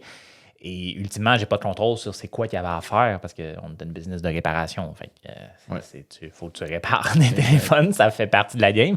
Mais toutes les à côté, ça, j'avais un contrôle là-dessus. Fait que je suis devenu, I guess, pour moi, c'était ma façon d'exprimer mon côté peut-être même paternel, pas dans un sens... dans le sens de comme prendre soin d'un enfant. Mon point, c'est ça, je veux dire, dans le sens pas négatif de genre... Je care pour la team. Ouais, exactement, tu sais. Ouais, fait que t'as peu. T'assures qu'ils ont tout ce qu'ils ont besoin pour être heureux puis bien dans leur job puis qu'ils restent là à long terme. Conditionnel à ce que ça fasse du sens pour l'entreprise. Ouais. Dans le sens de faut que tu fasses, pas conditionnel, plutôt faut que tu fasses l'espèce de balance entre les deux. Parce que c'est sûr qu'il y a des choses que j'aurais pu offrir à mes employés qui faisaient juste... Ils voulaient tous des plus grands salaires. Ah oui. Hein? No surprise. Mais en même temps, tu peux pas... Il y a des limites à la situation. Il faut que l'entreprise fasse de l'argent pour que tu puisses leur donner. Mm-hmm. Fait que c'est ça aussi, je pense, le leadership, c'est la responsabilité que les gens soient bien, mais la responsabilité aussi que l'entreprise continue de bien performer pour qu'il y ait cette synergie-là. Eux autres se donnent à 100% et l'entreprise essaye de leur donner ce qu'elle peut donner pour qu'eux soient à 100%. Puis c'est cette espèce de roue-là qui devrait tourner. Ouais. Ce que ça m'a pris aussi pour le leadership, c'est d'avoir des objectifs vraiment clairs, des attentes claires. Je pense que ça m'a permis de développer beaucoup ma capacité de communication, communiquer mes attentes, parce qu'au début, je ne l'avais pas. Tu assumes que les gens vont faire exactement la même chose que toi, de la même façon que toi, avec la même énergie que toi. Surprise, non. Mm-hmm. C'est pas leur entreprise, d'un. Et même des gens, parce que des fois, il y en a qui ont tendance à s'impliquer dans une entreprise comme si c'était la leur. Ouais. Mais c'est pas le cas. Et c'est aussi un problème. Parce qu'eux, ils pensent à une direction qui est peut-être pas nécessairement mauvaise, mais si toi, tu décides que c'est pas celle de l'entreprise, il faut que tu gères ça aussi. Fait que des fois, tu as les deux. Tu as comme avoir des attentes pour les gens qui en font comme... pas nécessairement en font le minimum, mais de t'assurer que ce qu'ils viennent donner fit avec tes attentes, pour pas qu'il y ait des choses qui sont non dites. Ouais. Je pense que tu as aussi l'autre défi, des fois, de prendre des gens qui ont des attentes très hautes, qui veulent donner beaucoup, faire comme, ouais, mais tu sais, c'est parce que cette énergie-là, tu veux la mettre à des places qu'on n'est pas prêt, on n'est pas là, puis c'est cool, tu sais, puis c'est d'encourager ça. Fait que j'ai échoué dans les deux sens. Dans le sens que j'ai travaillé avec des gens qui voulaient faire leur entreprise, qui venaient travailler comme si c'était leur entreprise et que je leur ai probablement causé des déceptions parce que je ne donnais pas assez d'écoute et de temps à leur idée. Parce que moi, j'étais comme, non, la direction, c'est là. Alors qu'eux voulaient l'amener ailleurs. Mm-hmm. Et j'ai aussi eu des enjeux des gens que je pensais que le minimum, c'était ça, puis que j'avais même pas besoin de le préciser. Mais finalement, oui, il faut mettre une structure pareille, mettre surtout des rencontres, je pense. Encore une fois, on revient aux rencontres. Je trouve que c'est vraiment quelque chose qui fait une grosse différence, de prendre le temps avec les gens, de juste, voici mes attentes, puis t'es-tu good avec ça? Tu t'engages-tu? Est-ce que tu comprends? Je pense que c'était Alex Hormozy l'autre fois qui disait d'essayer de tout le temps avoir un langage le plus de base possible pour être sûr que toutes tes communications, autant envers tes clients qu'envers tes employés, sont le plus simplifiées possible. Je pense que ça fait partie de ça aussi. Là. Quand tu as tout ça, à partir de ce moment-là, comment tu fais pour trouver les bonnes personnes pour te greffer à ton équipe? Parce que, je sais pas pour toi, j'ose imaginer que c'est un peu le même principe pour beaucoup de monde qui se lance en affaires. Quand tu engages tes premiers employés, fait que moi, je m'entendais bien avec, fait que let's do this! En tant que coach qui a coaché des gens dans différentes portions d'un lancement d'entreprise, je te dirais que l'endroit où les gens se plantent le plus, planté au point de give up, c'est pratiquement au premier employé. Okay. C'est un des endroits les plus dangereux. Pour plusieurs raisons. La première, c'est que des fois, tu as des gens qui engagent parce qu'ils n'aiment pas faire certaines choses, mais qui n'étaient pas rendus à l'étape d'engager. Exemple, ils font peut-être un certain montant, qui pensent que c'est cool, puis que présentement, ils vivent d'eux. Puis ils se disent, ah, mais tu sais, je vais engager quelqu'un, et en engageant quelqu'un, là, on va pouvoir faire plus. Mais en fait, ils font juste déléguer les tâches qu'ils aiment moins à quelqu'un qui va, oui, les faire, mais des fois, justement, la communication ne se fait même pas nécessairement bien. Ils se retrouvent à payer pour ça, mais ça ne génère pas nécessairement plus de revenus. Fait que ça, c'est une des façons que les gens s'épuisent ou se mettent dans des situations difficiles.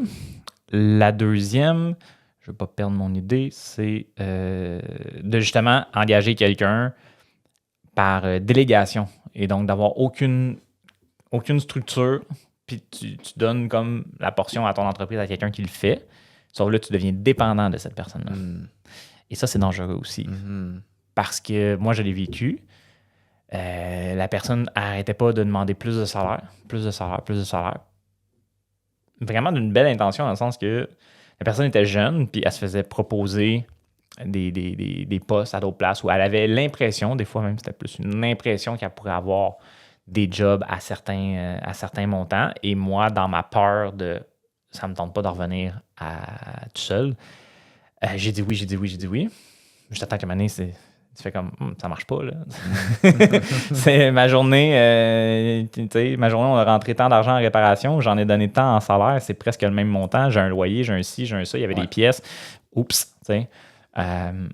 Donc ça, c'est aussi le gros danger numéro 2, là, c'est de trouver quelqu'un qui va le faire, mais pas parce que tu as fait une structure, pas parce que tes attentes étaient claires, simplement parce qu'il est bon là-dedans, puis là, toi, tu garoches tout ça, puis là, tu te mets à faire d'autres choses pour éventuellement avoir l'enjeu que soit qu'il veut partir, soit qu'il veut des augmentations,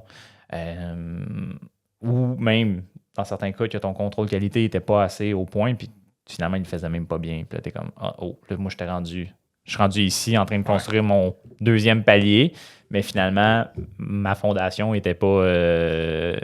On retourne à la case départ. On retourne à la case départ. Puis là, souvent, c'est tu retournes à la case départ avec la charge de travail de plus que tu as créé. Et ça, man, ça fait mal. Parce que j'ai eu à le mettre dehors. Là. Ben, en fait, pas le mettre dehors, juste dire, ben, je peux pas te payer ce montant-là. Puis il a fait, ben, moi, je peux avoir de quoi ailleurs. Puis fine, go. Tant mieux. Puis là, faire comme, fuck. Faut que je fasse tout. Faut que je fasse toute sa job. Faut que je fasse toute sa job. Faut que je crée la structure que j'ai skippée parce que je suis tombé sur quelqu'un qui était super bon puis que j'avais pas eu besoin de mettre de structure en place. Puis il faut que je continue de faire tout ce que je faisais, que j'avais créé pendant que lui était là. T'sais. Fait que, des fois, c'est des moments plus ardus, puis c'est justement des moments où que les gens se plantent, give up ou explosent. Faut pas attendre trop longtemps avant de mettre des procédures, faut partir des processus. Parce que quand tu es en train de le faire, que c'est peut-être le meilleur moment, tu le fais. Puis de ce que tu me dis, puis je peux comprendre effectivement ce point-là. Il m'est arrivé pas mal la même chose avec la première employée. Comme, garoche ça, puis finalement, ça te coûte plus cher. Ouais. Ah, makes sense. Ouais. C'est vraiment de partir avec la bonne structure. Whatever la structure que tu veux mettre, il existe plein de livres. Tu peux lire de E-Myth, tu peux lire Scaling Up, tu peux probablement il doit en avoir Traction, exactement. Tu me parlais hier, je ne le connais pas, j'ai vraiment hâte de le lire. La structure n'a pas tant d'importance dans le sens, au moins d'en avoir une va être 1000 fois plus efficace que de ne pas en avoir. C'est plus d'avoir ça... dans la périphérie avant même d'aller voir ton premier employé, il faut que tu aies un minimum de structure pour l'évaluer. Il faut que tu fasses un contrôle qualité. Il faut que tes attentes soient claires. Il faut que les responsabilités soient déterminées. On en parlait hier, justement, c'est quoi les causes, qui est responsable de quoi. Fait que, c'est quoi les responsabilités que tu délègues à cette personne-là. C'est quoi les attentes que tu as en arrière de ça. De demander si tu as besoin d'outils pour réussir ça, de faire justement des évaluations, si ça ne fonctionne pas, c'est parce qu'il manque d'outils, c'est parce qu'il manque de formation. Puis ça se peut, tu es au début, tu ne sais peut-être même pas ce que tu as besoin de dire pour que la personne apprenne ce que toi, tu as appris. Mais en partant de là, c'est au moins quand tu le fais, tu es à un niveau où tu n'as pas des charges de travail de plus que tu vas développer à partir du moment où quelqu'un t'aide. Ouais. Stabilise, bâtis. Ouais, ça suit, tu sais. Ouais, c'est intéressant. Ça me prompte une question. Si tu avais à me mentionner, je pars tout le temps avec le chiffre 3, là, shootout à Isiaga. Clairement. Si tu savais me donner 3 leçons dans ta vie que tu as apprises, qui sont devenues des principes de base pour Maxime, que tu appliques, que peut-être que tu prends des décisions ou que tu fais des moves en fonction de ces principes-là.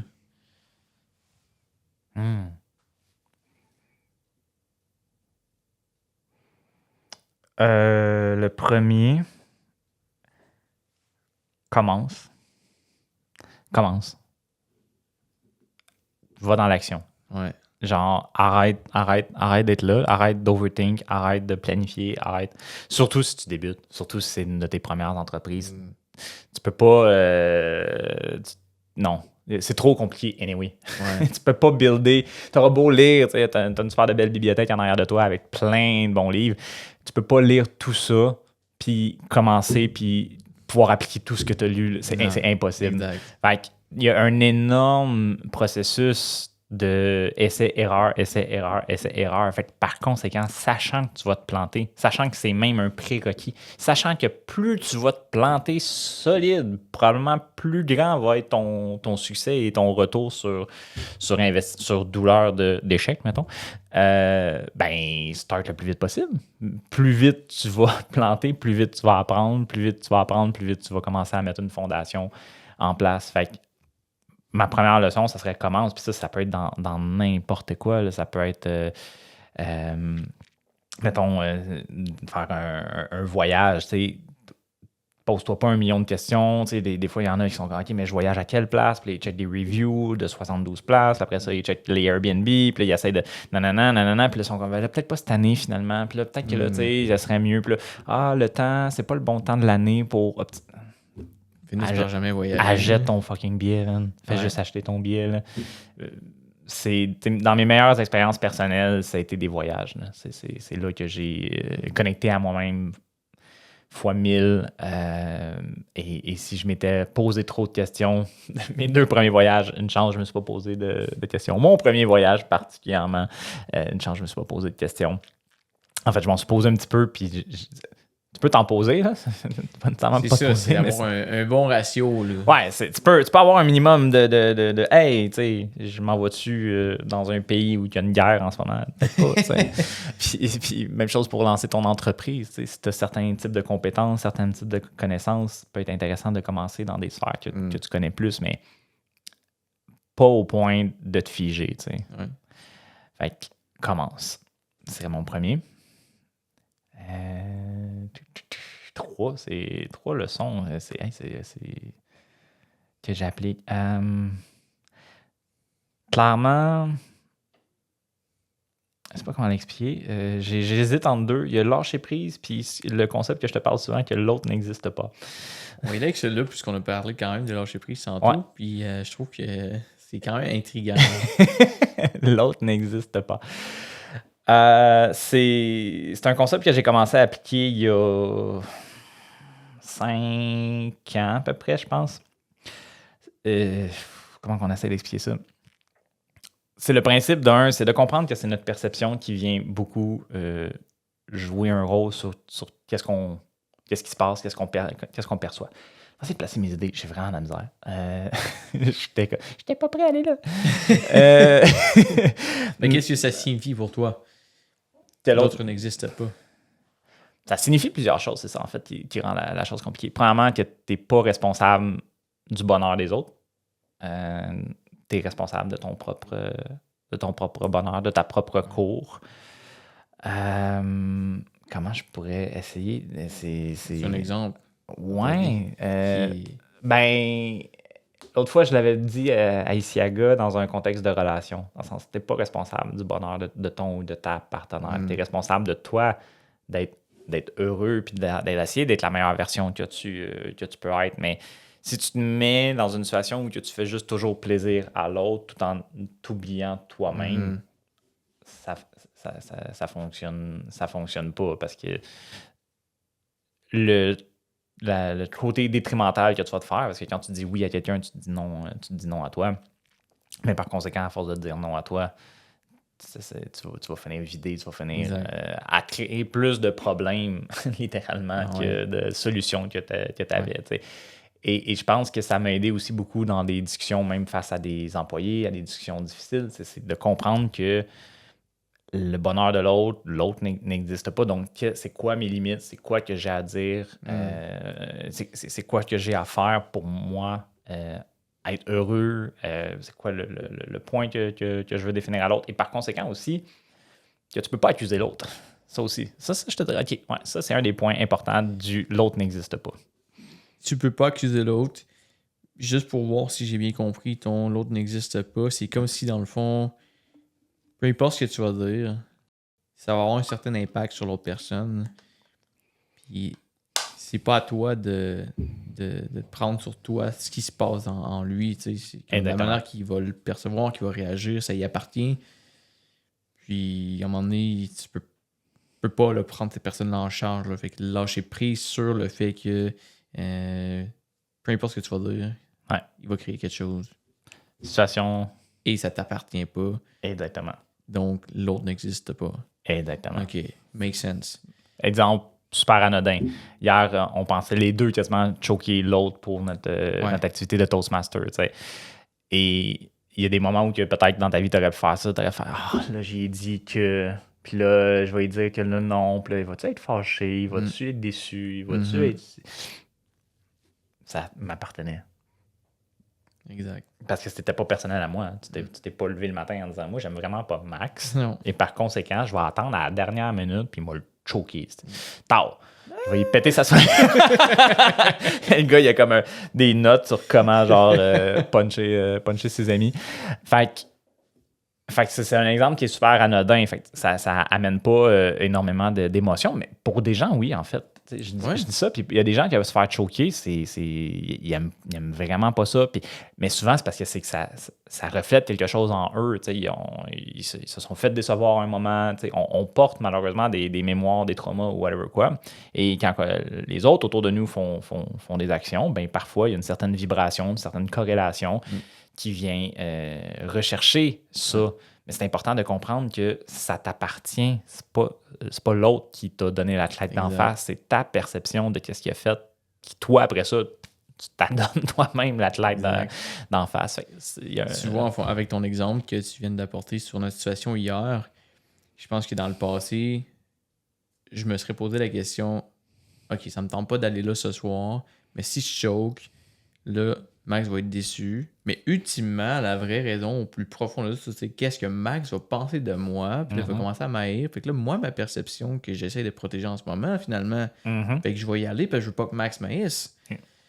C'est là que ça devient dangereux, je pense. Puis je pense que tout ce qu'on fait dans la vie est selfish. Même quand on aide quelqu'un, c'est selfish parce que ça nous fait du bien d'aider quelqu'un. Et c'est correct. On est tous êtres humains. Je veux dire. Comme tu viens de dire, si tu penses qu'à l'autre puis tu penses pas à toi, à un moment donné, c'est comme l'affaire dans l'avion, le masque qui descend, ben il faut que tu mettes le tien en premier parce que sinon, ben, tu seras pas là pour aider les autres anyways. Tout à fait. Fait que là, tu t'en allais sur un autre point. Ah oui? que j'ai mentionné pour m'en rappeler et je ne m'en rappelle pas. Assistant, s'il vous plaît. Ouais, c'est ça. Ouais, non, je me rappelle pas de quoi je m'en allais. Ce que je pensais, c'était que mon concept de l'autre n'existe pas. C'est aussi basé sur la théorie de relativité de Einstein. Dans le sens que, si mes souvenirs sont bons, je vais pas essayer de quote exactement, mais la théorie de la relativité, entre autres, ce qu'il dit dedans, c'est qu'exemple, si tu fais des expérimentations, chaque expérimentation, même si c'est la même expérimentation, les conclusions vont être différentes par rapport à qui a fait la dite expérimentation. Ouais. Et par conséquent, c'est la perception de la personne qui vient influencer la conclusion. Et moi, la façon que je le vois un peu quand je dis l'autre n'existe pas, c'est pour que l'autre existe, il faut qu'il ait d'abord rentré dans ta perception. Tout ce qu'on fait doit être comme process par le cerveau. Quand tu me parles, il y a une réaction, ce que tu me dis, ce que tu fais, comment tu agis, tout ce qui se passe, ça n'a pas le choix de comme m'arriver pour que ça existe. C'est un peu de la façon que je le conçois. C'était dans cette optique-là que je trouve que ça fait un peu de sens. Il faudrait que je relise un petit peu sur la théorie de la relativité pour mieux... pas loin ici.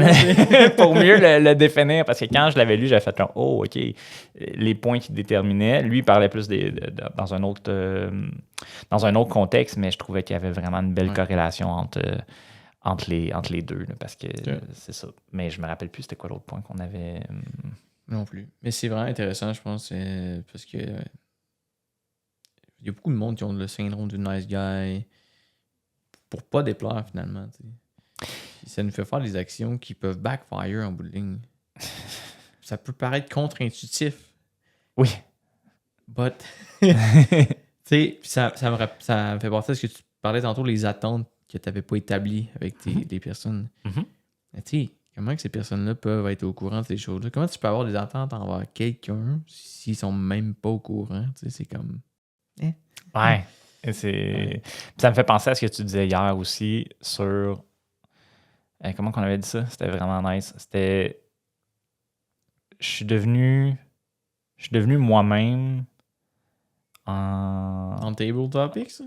Ouais, entre autres. Puis en montant, tu me disais que tu étais de plus en plus heureux, plus tu focusais juste sur qu'est-ce que tu voulais, puis que tu fais juste arrêter d'avoir les attentes des autres envers toi. Exact. Depuis que tu as arrêté de penser aux attentes des autres. Donc, techniquement, je le reformulerais avec l'autre n'existe pas. C'est depuis que les autres n'existent plus autour de toi et qu'il y a juste toi qui existe, t'es crissement plus heureux et tu t'accordes davantage, tu t'alignes avec des gens encore mieux qu'avant. Quand je dis l'autre n'existe pas, c'est pas de devenir super selfish puis que genre on se fout des autres. Là. C'est zéro ça. C'est vraiment plus justement, ça en donne un exemple, en enlevant tous les attentes du monde entier envers toi, t'es juste plus toi, plus heureux, plus présent et t'amènes crissement plus que ce que tu as jamais plus d'impact sur mon entourage positif, je suis plus agréable en faisant ça, en écartant les choses qui ne sont pas moi et qui ne répondent pas à mes propres attentes envers moi-même. Puis ça paraît contre-intuitif, là, I get it, là, t'sais. Mais non, la magie est là. Ça, je trouve, j'aime vraiment ça, puis je viens de repogner le bout que je voulais dire tantôt. Oh yeah. L'autre utilité de l'autre n'existe pas, c'est aussi de te permettre de jouer le rôle d'observateur.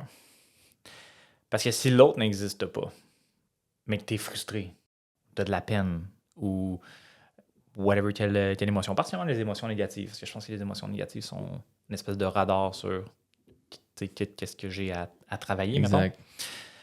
Donc, si, mettons, quelqu'un te dit quelque chose et ça te fait de la peine, si on part du principe que l'autre n'existe pas, qu'est-ce que tu portes à l'intérieur qui a réagi avec ce que la personne a dit? Parce que c'est pas elle qui t'a attaqué, c'est pas elle qui t'a blasté, c'est pas elle... Si on part du concept que l'autre n'existe pas, je parle. Et donc, par conséquent, moi, ce que ça m'a vraiment amené à faire, c'est à être capable de prendre ma caméra, puis à la place de juste à regarder PJ, PJ fait quelque chose, puis c'est comme, comment je me sens? Comment ça me fait réagir? J'ai été touché quelque chose en dedans de toi, mais cette chose-là est en dedans de toi. Exactement. T'sais, un exemple anodin pour caricaturer ça, puis on s'entend, c'est très léger. Ça serait, mettons, je pense que je t'avais déjà donné, exemple, je te dirais, t'es vraiment overweight, tu sais. Je pense pas que tu vas te sentir vraiment attaqué. Tu vas être comme, j'ai-tu bien compris? Ça va comme, parce que tu le portes pas, tu sais. Mais si je trouverais d'autres choses sur lesquelles tu as des enjeux ou whatever quoi, ou plutôt à l'inverse, si je le ferais avec quelqu'un qui se perçoit comme étant overweight, c'est super important. Le overweight sur un point de vue standard / métrique de poids, ratio, whatever quoi, versus ce que la personne se perçoit. Deux choses différentes. Deux choses totalement différentes. Là, parce que je me rappelle même avec mon ex, elle avait quand même des fois des enjeux en lien avec son poids. Puis j'avais dit t'es overweight. J'aurais touché quelque chose, là, puis pourtant, selon bien des standards, il y avait zéro possibilité de ça. T'sais. Fait que tout est une question de perception.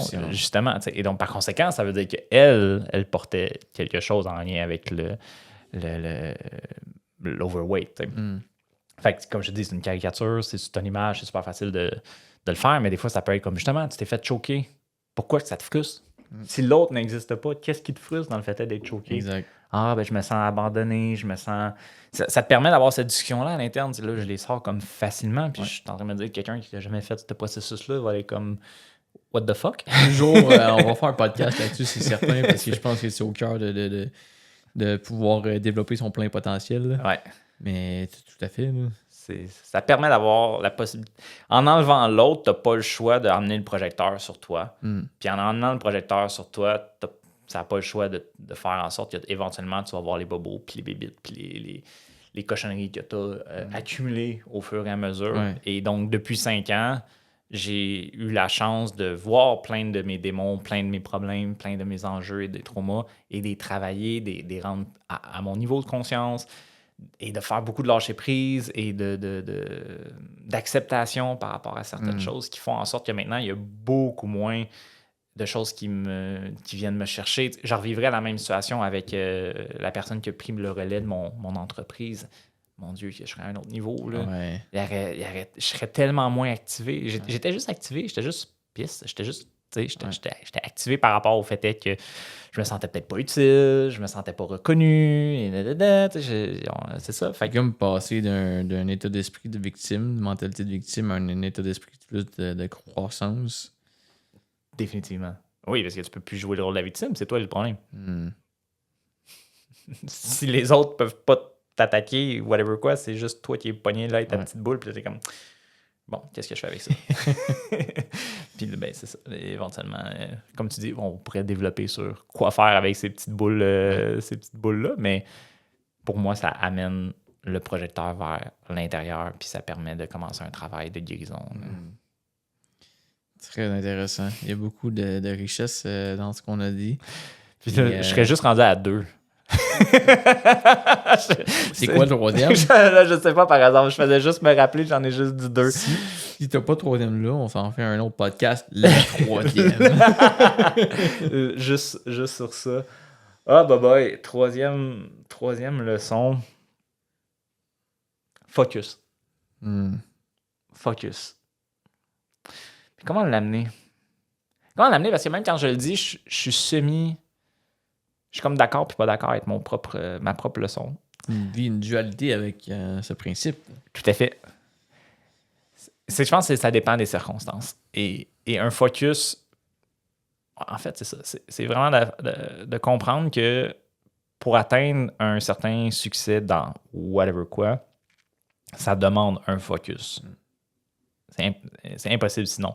Et hier, j'ai tombé sur une vidéo de Will Smith que j'ai trouvé tellement ça coche, puis j'étais comme hey, s'il se place dans le podcast, ça va être parfait. Et finalement, il se place.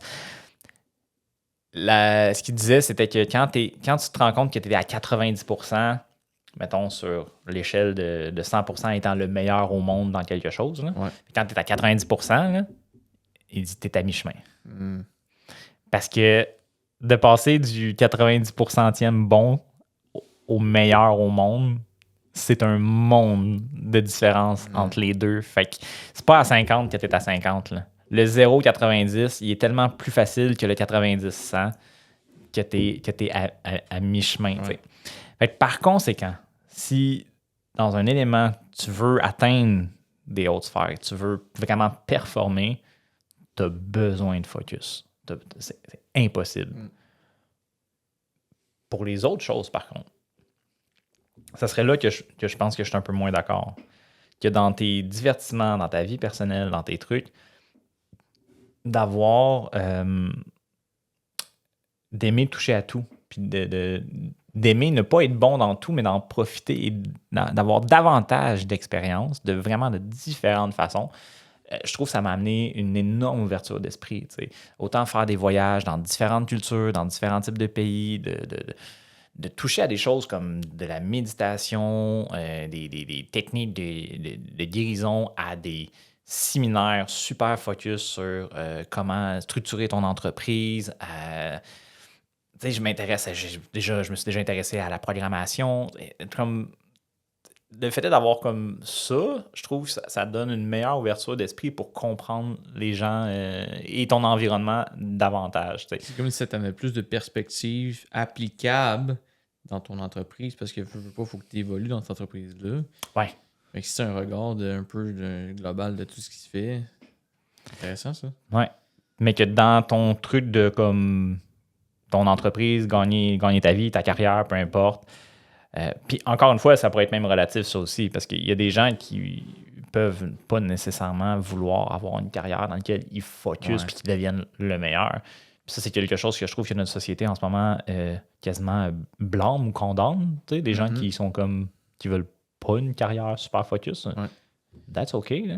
Tu veux une job 9 à 5, chill, clock in, clock out, fine. Après ça, si toi, ton environnement où tu veux focusser, c'est ta famille, tes enfants, l'éducation de tes enfants, whatever quoi, pourquoi que j'ai l'impression qu'on attaque et qu'on blâme ça, tu sais. Chacun a le droit à son... Ça revient à la loi d'Einstein, tout est relatif, puis tout le monde est différent. Ouais. Et ce que j'entends dans ce que tu dis aussi, c'est d'avoir une capacité d'être flexible et de s'adapter à différentes situations, en fait. Ouais. Je pense que j'avais parlé de la créativité au début, puis je l'ai comme pas élaboré. Effectivement. Now it's time. Je pense que ça vient de là, tu sais. Je veux pas cette... Parce que pour réussir dans mon entreprise, j'ai dû user d'énormément de créativité. Puis quand je dis créativité, c'est pas nécessairement de faire un beau design pour une annonce. Là, c'est une créativité de comment faire fitter certaines ressources ensemble, de jouer à des casse-têtes, comment apprendre à réparer les téléphones cellulaires avec l'information que j'avais. Te donner une idée, je réparais des téléphones. Et des fois, j'étais comme... Je suis pas sûr si je l'ai bien réparé ou je suis pas sûr de mon diagnostic. Puis il y avait un réparateur, je pense, au Canada. Un autre. C'était mon seul compétiteur qui était dans une autre ville complètement. Je payais des fois 44$ de shipping, aller-retour, pour envoyer le cellulaire, pour que lui me confirme. Ou mettons, j'étais comme, je pense que c'est ça le problème, mais je suis pas sûr. Fait que je vais l'envoyer se faire réparer à telle place pour qu'il me le ramène réparé. Ça me coûte une fortune. Versus le prix que j'avais dit à la personne. Ouais. Et que je fasse comme, j'avais le bon diagnostic. Nice. Mais maintenant, tu peux transposer ça dans tous les prochains problèmes de téléphone que tu vas rencontrer. Similaire à ça, c'est en fait un investissement que tu as fait. Tout à fait. Mais parce que tu aurais pu essai-erreur, puis que ça coûte encore plus cher finalement. Et de ne pas apprendre, en fait. Parce que des fois, tu as just so much que tu es capable d'apprendre par toi-même. Là, et ce que j'avais réalisé assez rapidement, c'est que les téléphones cellulaires, il y avait quand même une bonne variété de modèles, de pièces, de problèmes. Et donc, à un moment donné, c'est comme... C'est too much. Là, faut aussi savoir qu'est-ce qui est important, sur quoi focusser, justement. Donc, il y a eu ce moment-là qui m'a aussi amené éventuellement à faire comme je vais juste focusser sur certains modèles de téléphone cellulaire parce que telle marque, ça amène un ratio moins lucratif que les autres. Et je parlais de créativité, puis là, je m'en vais vers le focus, mais c'est ça. Puis là, c'est ça. Je me rappelle plus où je voulais aller avec la créativité. J'avais une idée, mais je l'ai perdue. Zut. En fait, c'est nice de voir que le focus s'applique à beaucoup de choses différentes, de manière différente également. Ouais. Fait que définitivement, il va falloir faire un deuxième podcast éventuellement, peut-être même un troisième. Surtout pour l'aspect business, là, je pense que tu as de l'expérience là-dedans, puis j'ai beaucoup de bons cues à apporter aux gens qui se lancent en affaires ou qui sont déjà partis en affaires. Et donc... Ouais, clairement que c'est ça. C'est de 0 à genre premier, deuxième employé, petite équipe, là, c'est vraiment ce que je l'ai vraiment connu, je l'ai vraiment vécu. Puis j'ai vu aussi la transition drastique de passer de comme 3-4 employés à genre être dans une entreprise de 100. Je suis pas devenu manager des 100 employés, mais ça reste quand même dû te mettre à gérer plus de monde. Sur une plus grande distance, sur un dizaine. Fait clairement que j'ai vu comment eux l'appliquaient. Puis c'est là que j'ai vraiment encore plus développé processus, attente, clair. Puis que faut que tu focuses encore davantage sur certaines choses. Mettons, pour conclure sur le focus, la dernière chose que j'ai faite dans mon entreprise avant de vendre mes actions, c'était de trouver un KPI, un indicateur de performance qui me donnait le pouls sur 95% des centres de réparation. Techniquement, c'était le délai entre l'entrée du téléphone et sa livraison. Et ça me permettait de savoir, est-ce que notre inventaire balance? Parce que moins ça prend de temps, plus ça veut dire que mes pièces, j'ai les bonnes pièces, j'ai l'inventaire balance et tout ça. Plus ça veut dire que mes employés sont compétents et rapides. plus ça veut dire qu'ils font pas de bris. Parce que s'il y a un bris, ça veut dire que ça va prendre plus de temps. On va s'arrêter avec ceux-là. Je pense qu'il y en avait d'autres, mais c'était quand même les trois plus importants. Et avec ça, je pouvais comparer, parce que c'est ça que j'ai réalisé, c'est quand tu es rendu à différents endroits, il faut que tu puisses comparer assez rapidement avec pas beaucoup d'informations. Et ça me permettait tout de suite de voir quel centre de réparation avait un problème. Parce que si, mettons, la moyenne était de 2 heures, il y en avait un qui était à 8. What the... Qu'est-ce qui se passe? Comment ça se fait? Ah, mais là, tu sais, j'avais pas les pièces, j'avais pas ci, j'avais pas ça. OK, mettons une fois. Ouais. Mais, tu sais, si à toutes les semaines, à tous les mois, tu es tout le temps en arrière, qu'est-ce qui se passe? Et ça, c'est d'ailleurs dans Scaling Up qui en parle d'avoir un KPI pour te donner une vision d'ensemble. Parce que quand tu es rendu à genre 100, 200, 300, 500 employés, une business de 150 millions, tu as beaucoup d'informations qui se passent, mais il faut que tu réussisses à garder le focus sur, idéalement, un affaire. Évidemment, il peut y avoir d'autres des trucs beaucoup plus prioritaires que d'autres. Ouais. Celui qui te donne un peu l'espèce de direction du vent, tu sais. Le genre de 80-20. Oui. Ouais, même, je dirais quasiment... 90-10, 95-5. Ouais, ben l'autre, c'est 96-4, je pense. Écoute, je les ai pas mal toutes vues, honnêtement. Je pense que c'est tellement... Ben c'est 80-20, 80-20. 80-20, 80-20? Ouais. Qu'est-ce que ça veut dire? Si t'appliques la règle du 80-20 au 80-20, ça donne combien? Oh boy! Sortez-moi quelqu'un en maths, là. C'est 96-4, je pense. Ouais. Fait que ça, c'est comme la règle du 80-20 boostée aux stéroïdes. Fait que tu te demandes, c'est quoi le 4% qui génère le 96% de retour? Puis te donner un exemple, c'est pas si fou que ça. Parce que je me rappelle que Ikea avait seulement 7% des parts de marché. Puis était l'entreprise la plus rentable des meubles. Ouais. Fait que ça en est un exemple où que des fois tu peux être super focus sur quelque chose et ça te donne un énorme retour sur investissement. Là. Bref. Écoute, beaucoup de stock. On va y enchaîner avec quelques petites rapid fire questions. Tu peux pas choisir plus qu'une réponse. Hein? Tu pourras pas choisir plus qu'une réponse. Tu dois absolument choisir une réponse. Work smart ou work hard? Work smart ou? Work hard. Travail dur ou travail plus focus? Ben non, pas focus, plus intelligemment. T'aimeras pas ma réponse, mais c'est juste une réponse. Une.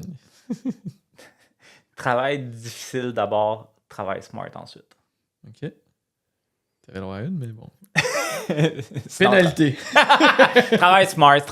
C'est sûr, j'étais un gars de efficiency. Fait que clairement, travail smart, mais je pense qu'au début, il faut que tu travailles difficilement avant de figure out comment travailler intelligemment. Est-ce que tu te sens plus attiré ou poussé dans la vie? J'utilise le mot drive. Fait que je pense que je me sens pull or push? Pull or push. Tu veux dire, mettons dans quel contexte? Tu veux dire, mettons, est-ce que j'attire les choses ou est-ce que je suis poussé vers les choses? Je vais essayer de te donner un exemple. Ouais, juste... J'adore la question, mais est-ce que tu as l'impression de pousser pour avancer ou tu as l'impression qu'il y a quelque chose qui t'attire puis que tu es naturellement attiré vers ça? Pousser. Pousser? Ouais, clairement. Okay. Ouais. Nice. J'ai complètement oublié l'autre rapid fire question. Sur ce, 2 dernières petites questions. Si tu avais 3 personnes à me suggérer pour passer sur le podcast, ce serait qui? Ouais, évidemment, t'en connais un des... Who's that? Who's that? Isiaga, quelque chose. Isiaga, clairement. Mon ami Kevin, à fin de compte, c'est une connaissance que ça fait vraiment longtemps que j'avais perdu de vue. Et on s'entraîne au même gym. Ça fait quelques fois qu'on se dit allô et tout. Et l'autre fois, on a pris le temps de discuter. Et c'est une machine. C'est une machine. Puis il fit clairement sur ce podcast-là. Okay. Ouais, ça c'est sûr qu'il faudrait que je te le réfère.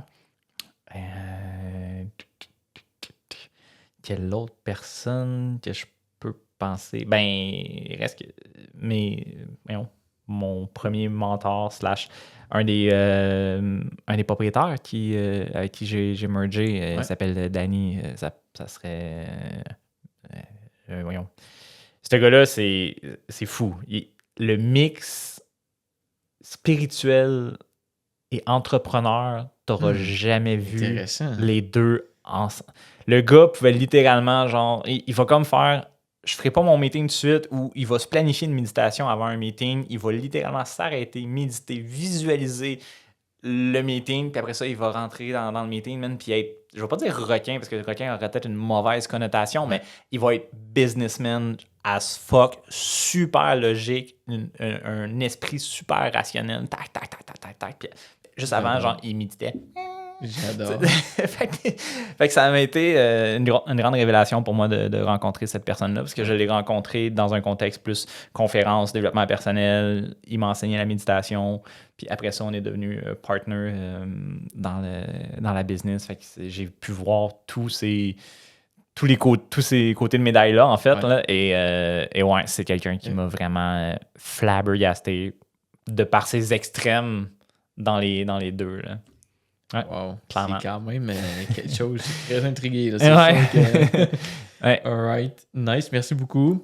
Max, où est-ce que les gens peuvent te trouver s'ils veulent en savoir plus, s'ils veulent te suivre dans tes projets, dans tes développements? Clairement, on pourra rajouter l'IG et la chaîne YouTube que je veux développer, là, que je suis à cette étape-là de développer tout ça. Fait que clairement 2 endroits où me retrouver. Là. Awesome. Maxime Turgeon, merci beaucoup d'être passé sur le podcast. C'est toujours un plaisir. Et puis, c'est clair, on se refait un podcast bientôt. Merci à toi, PJ. Merci d'avoir écouté cet épisode. Ce projet-là est vraiment une passion pour moi et je le fais dans le désir de partager et d'inspirer les gens à passer à l'action et le changement. J'apprécierais si tu veux prendre quelques minutes de ton temps pour laisser 5 étoiles et un commentaire positif sur la plateforme de ton choix. De cette manière-là, ça va aider le podcast à être vu par plus de gens.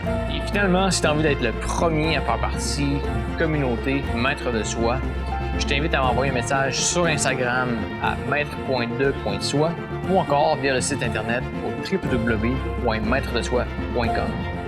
Cette communauté-là peut te permettre de participer au développement et à l'amélioration du podcast, d'avoir accès à des rencontres exclusives live et présentielles et échanger avec d'autres personnes qui, comme toi, ont envie de grandir en tant qu'être humain et de découvrir leur plein potentiel. Sur ce, on se voit dans un prochain épisode.